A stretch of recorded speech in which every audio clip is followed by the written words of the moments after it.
During the 10 days of the evangelistic campaign in Santiago de Cuba, I was amazed to see the way the Spirit of God worked through the church and the people in the community. In Cuba, I saw a deep reliance on the Holy Spirit unlike any other time in my life. I can recall one experience where I was out visiting with Jonathan and the Bible worker from Fomento, and we visited one young woman's home.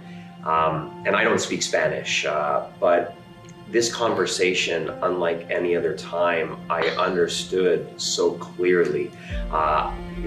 The lady, she was talking about a lack of self-worth in her life, and Jonathan started speaking to her how she could come to Jesus as she was. And that's what I thought they were saying about how she didn't feel good enough, and how Jonathan was talking with the love and grace of God. And I asked him after, was that the focus of the conversation? And he's like, yeah, you got it. So even there, the Holy Spirit was breaking down these walls, and it just amazed me that that subject was the one that was most clearly understood.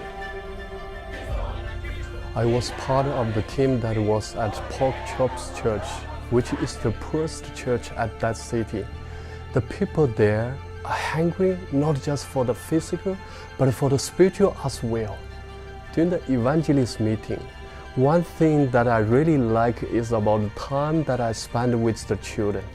They have beautiful smiles, and when I taught them Chinese, they learned the language very quickly.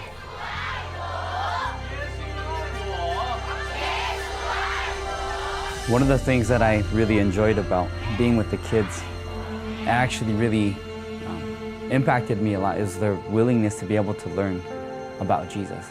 You know, you had all these kids in this really tight little room, and yet they were all happy and super attentive. I was able to have an experience at this church where I met a group known as the Prayer Warriors. Now this group prays, but it's not just prayer. It's not just prayer as we think of it in our churches. These people pray in a lot of different ways. There's a group of people in a back room of the church that are praying from before worship starts until well after the appeal has been made and the final prayer has been completed. There are people walking around the church praying and singing. They are claiming that place as the Lord's place. There's a spiritual barrier that is being claimed in that place.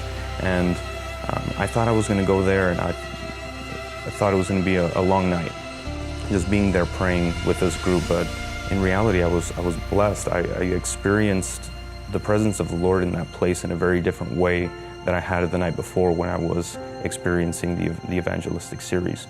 And it's something that I will carry with me for the rest of my life. And I think we should consider adding prayer, more serious prayer, to every part of our daily life.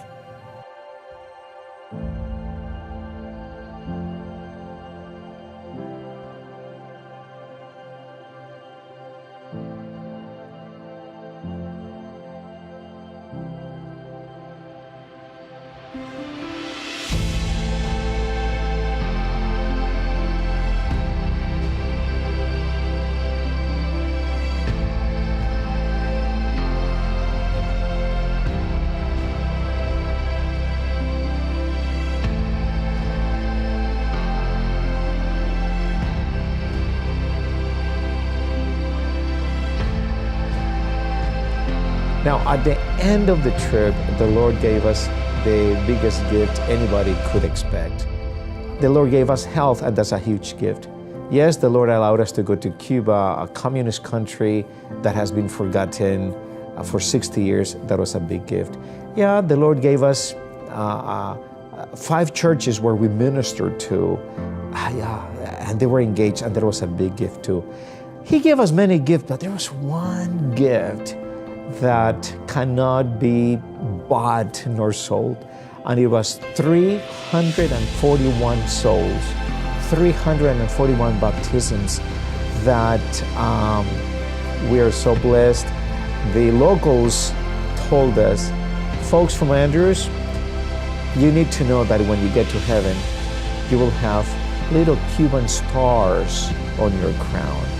And I say, that is so true. Our students participated in this, the Bible workers, pastors.